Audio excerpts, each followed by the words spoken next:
ये देखो, अभी तक इस बहू ने चाय तक नहीं बनाई है। मैं तो इस बहू के रोज रोज के इस ड्रामे से परेशान हो चुकी हूँ। केवल नौटंकी लगा करके रखा हुआ है। अंजलि, मेरा लंच जल्दी दे दे। माँ, आप यहाँ किचन में? अंजलि कहाँ है? अरे वही तो मैं तभी से चिल्ला चिल्ला कर बोल रही हूँ, अभी तक वो आई क्यों नहीं किचन में? है कहाँ तेरी महारानी? मैं कब से चाय का इंतजार कर रही हूँ। कहीं तेरी बीवी घर से भाग भूग तो नहीं गई? नहीं नहीं माँ, घर में ही होगी। भागेगी कहाँ वो? हो सकता है रात की मार के बाद घर छोड़कर भाग गई हो। अरे माँ, भूल जाइए, उसका कहीं ठिकाना नहीं है। उसका तो अपने मायके में भी गुजारा नहीं है माँ। वो तो पता ही है ना माँ, उसके भाई कैसे है। पर बहू अपने मायके नहीं जा सकती तो है कहाँ वो? सुबह से दिखाई क्यों नहीं दे रही है? अरे माँ, इतना टेंशन काहे ले रही हो? यहीं कहीं होगी, चलो देख लेते हैं। छुप कर बैठी होगी कहीं।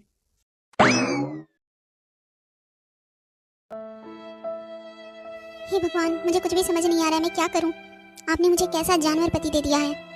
अगर मैं मायके भी जाती हूँ तो मायके में मेरी माँ मुझे 4 दिन से ज़्यादा रहने नहीं देगी। मेरे मायके वाले भी तो ऐसे ही हैं, कोई मुझे समझता ही नहीं है। अंजलि, अंजलि, कहाँ हो तुम? तू कहीं भी छिप के बैठ, तुझे निकाल ही लूंगा मैं आज। लगता है ये इसी तरफ आ रहे हैं। ये आज मुझे फिर मारेंगे। कहाँ मर गई अंजलि? तू कहीं भी रह, तुझे आज निकाल ही लूंगा। अच्छा, तो तू यहाँ बाथरूम में बैठी है?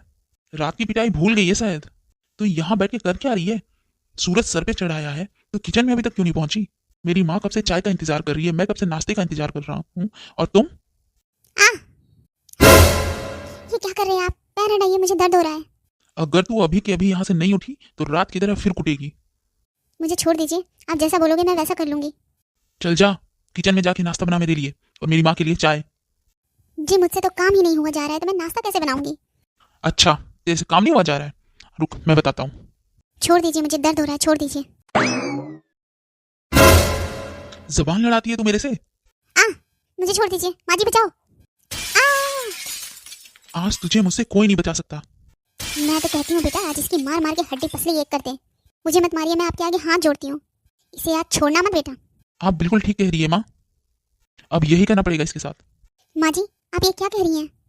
तेरी तो मैं। नहीं प्लीज, मुझे छोड़ दीजिए, भगवान के लिए मुझे मत मारिए। बस बहुत हुआ तुम्हारा, अब मैं तुम्हारा अत्याचार और नहीं सहूंगी। अरे इस तरह से अपनी पत्नी को कौन मारता है? अपने आप को आदमी कहते हो? तुम तो आदमी कहलाने के लायक नहीं हो, तुम आदमी कम जानवर ज्यादा हो। तुमने हमेशा माँ जी की बात पे विश्वास किया, माँ जी ने जो कहा वो सुना, मेरी बात 1% नहीं सुनी तुमने आज तक। तुम्हारी माँ ने कहा मैं बांझ हूँ, तो बस लग गए तुम मुझे मारने। कभी अपनी कमजोरी देखी है? मेरी माँ तेरे बारे में जो कहती है वो बिल्कुल सच कहती है। क्या तुम नहीं जानते कि मैं माँ क्यों नहीं बन पा रही हूँ?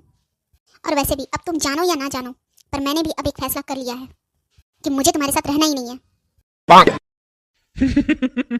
माँ, आपने सुना ये क्या कह रही है? ये कह रही है इसे मेरे साथ नहीं रहना। अच्छी तरीके से सुन रही हूँ। जरा मैं भी तो सुनूं, तू ये घर छोड़ के जाएगी कहाँ? जहाँ मर्जी जाऊंगी मैं, लेकिन तुम्हारे जैसे जानवर के साथ अब नहीं रहूंगी मैं अब तुझसे सारे रिश्ते तोड़ना चाहती हूँ। मैं अब अपनी जिंदगी में तेरी शकल दोबारा अब कभी नहीं देखना चाहती। मैंने बहुत सह लिया, बहुत बर्दाश्त कर लिया, बस अब और नहीं। हो, मैं तो डर गया तेरी इस खोखली धमकियों से। माँ, मुझे डर लग रहा है माँ इससे। अरे बेटा तू क्या, मैं भी डर गई उसकी धमकियों से। हाँ माँ, डर गए हम दोनों। पिछले 5 सालों से तेरी धमकियां सुन रहा हूँ। पिछले 5 सालों से ना तू यही तो करती आ रही है। जाती तो है तू मायके, लेकिन 5 दिन से ज्यादा ना तेरे मायके में गुजारा नहीं होता।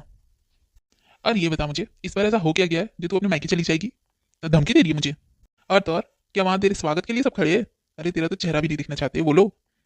ये तो मैं भी नहीं जानती हूँ कि इस बार क्या बदला है, लेकिन अब जो भी हो जाए मैं इस घर में दोबारा कभी वापस नहीं आऊंगी। आपने हमेशा जी भर के मुझे ताने मारे, मुझे मारा, मुझे पीटा और मेरी बेइज्जती की, चाहे वो अकेले में हो या सबके सामने हो। आपने कभी मेरी इज्जत नहीं करी। और तो और तुम्हारे परिवार वालों ने हमेशा मुझे और मेरे मायके वालों को गालियाँ दी, लेकिन तुमने एक शब्द नहीं कहा। और इतने दिनों से मैं बर्दाश्त ही तो कर रही थी, लेकिन अब मुझसे बिल्कुल बर्दाश्त नहीं होता। आज तो मेरी सारी उम्मीदें तुमसे टूट गई। मैं हमेशा यही सोचती थी कि तुम बदल जाओगे, लेकिन तुम कभी नहीं बदल सकते। अरे ऐसा क्या कर दिया मेरे बेटे ने जो तुम मेरे बेटे को इतना बड़ा भूला बोल रही है? माँ जी, आपके बेटे ने वो किया है मेरे साथ जो एक जानवर भी नहीं करेगा। और ये आप अपने बेटे से पूछोगी ना माँ जी, तो ज़्यादा अच्छा रहेगा कि उसने मेरे साथ क्या किया है। और अब मेरे बर्दाश्त की भी सीमा खत्म हो चुकी है माँ जी, इसलिए मैं आपको, आपके बेटे को और इस घर को छोड़ के हमेशा के लिए जा रही हूँ। अरे तो जा रही है तो जाना, तुझ जैसी बांझ को यहाँ रखकर हम करेंगे भी क्या? हाँ हाँ जा, मैं भी देखता हूँ तेरे मायके में तुझे कौन रखता है। अगर उन्होंने मुझे फोन कर दिया तो मैं फिर तुझे लेने आ जाऊंगा।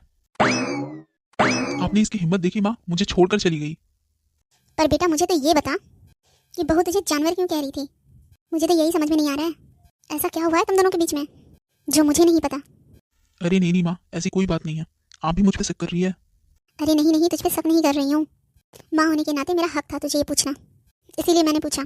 और मुझे बताने लायक अगर कोई बात नहीं है तो फिर ठीक है। तूने जो भी किया बिल्कुल सही किया। और वैसे भी हम ऐसी बांझ को रखकर करेंगे क्या जो इतने सालों में हमारे परिवार को वंश नहीं दे पाई। बार बार 1-2 महीने चढ़ती तो है बहू को, लेकिन फिर बच्चा गिर जाता है।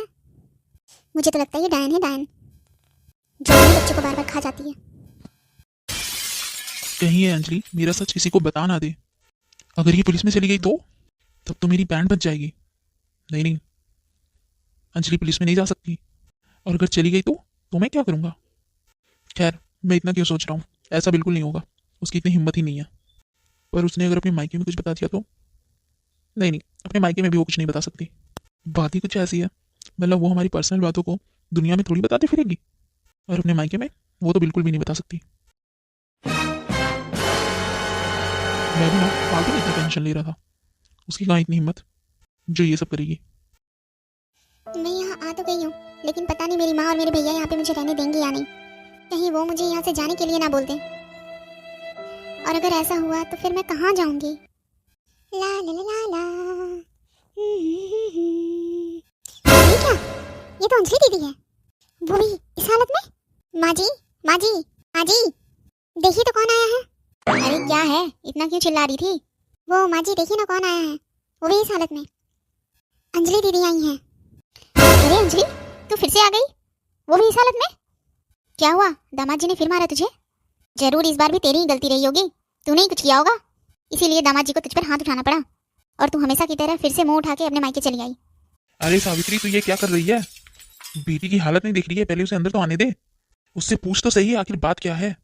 तुम तो चुप ही रहो, तुमको कुछ नहीं पता। तुम्हारी बेटी के नाटक ही 5 साल से खत्म नहीं हो रहे, और ये सब ना तुम्हारी प्यार का ही नतीजा है, जो कि बार बार अपने ससुराल से बैग उठा के यहाँ आ जाती है। शादी के बाद बेटियां अपने घर की हो जाती है, फिर वो जाने और उनकी किस्मत, लेकिन इसका तो ड्रामा ही खत्म नहीं होता है। और तुम्हारी बेटी तो बार बार बैग उठाती है और यहाँ चली जाती है, शादी के बाद भी हमारा पीछा नहीं छोड़ रही है। और हमने इसका जिंदगी भर का ठेका नहीं ले रखा है जो ये बार बार यहाँ पहुँच जाती है। अरे तो कैसी माँ है जो बेटी को तकलीफ में देखते हुए भी बेटी का सुख दुख तो पूछ नहीं रही है, उल्टा उसे सुना रही है। तूने एक बार भी जरूरी समझा ये पूछना कि अंजलि तुझे तेरे ससुराल में क्या दुख है, क्या हुआ है? बेटा तू बिल्कुल चिंता मत कर, अभी तेरा बाप जिंदा है। हाँ हाँ, और दे दो इसे शय, तुम्हारी तो बिगाड़ी हुई है ये। पहली बार जब ये अपने ससुराल से पिट कर आई थी ना, वही टाइम 2 थप्पड़ मारते ना तुम, तो बार बार इसका नौटंकी देखना नहीं पड़ता, ना ही ये बार बार बैग उठा के यहाँ पहुँच जाती। अरे सावित्री तू चुप हो जा, तेरे आगे हाथ जोड़ता हूँ मैं, तू चुप हो जा। तुझे इसकी हालत नहीं दिखाई दे रही है और खरी खोटी सुनाने में लगी हुई है। शादी से पहले जो तुमने इसकी फरमाइशों का ढेर पूरा किया था ना, इसीलिए ये अपने ससुराल में टिक नहीं पा रही है, और सर चढ़ा रखो तुम इसे। अरे सावित्री मैं तेरा क्या करूं? थोड़ा ये तो सोच कि शादी के 5 साल के बाद भी अगर ये बार बार मायके आ रही है तो कोई तो कारण होगा ना, कि ऐसे ही कोई आ जाता है मुंह उठा के। लेकिन नहीं, तुझे तो ये चीज सोचना नहीं है, ये चीज देखना नहीं है, बस तुझे अपना ही गणित निकालना है, अपना ही सूत्र लगाना है। बेटी की तो तुझे सुननी नहीं है, खरी खोटी ऊपर से सुनाना है सो अलग। अरे तुम देख लेना, इसका यहाँ आने का कोई कारण वारण नहीं है, ये बस अपनी मन मर्जी से आ जाती है बैग उठाकर। इसको ये सब करने में ना बहुत मजा आने लगा है और हमें परेशान करती है। खुद की तो इज्जत रखी नहीं ससुराल में, और अब हमारी भी बेइज्जती करा रही है अपने ससुराल में। इसके बार बार यूं यहाँ आ जाने से मोहल्ले वाले, गली वाले क्या सोचेंगे, पड़ोसियाँ क्या बोलेंगे हमारे बारे में। इसकी हरकतों की वजह से तो मुझे शर्म आएगी है बाहर निकलने में, मुंह छुपा के निकलना पड़ेगा मुझे मोहल्ले गली में। सावित्री तू अपना मुंह बंद कर, बहुत हो गया तेरा, और अभी के भी अंदर जा। तेरा भाषण सुनने के लिए यहाँ पे खड़े नहीं है हम सब। अच्छा, तुम्हें मेरा मुंह बहुत दिख रहा है, मैं क्यों रखूँ अपना मुंह बंद? बहू तू अंजलि को लेके अंदर जा, तेरी सास तो चुप होने से रही, सुर्पनखा बनी बैठी है। जी जी बाबूजी, मैं दीदी को लेके अंदर जाती हूँ। चलिए दीदी अंदर चलिए। मैं कह देती हूँ, एक दिन बहुत पछताओगे तुम। हमेशा अपनी मनमानी करनी है, मेरी कभी तुम सुनते हो? तुझसे बोला ना तू जा यहाँ से।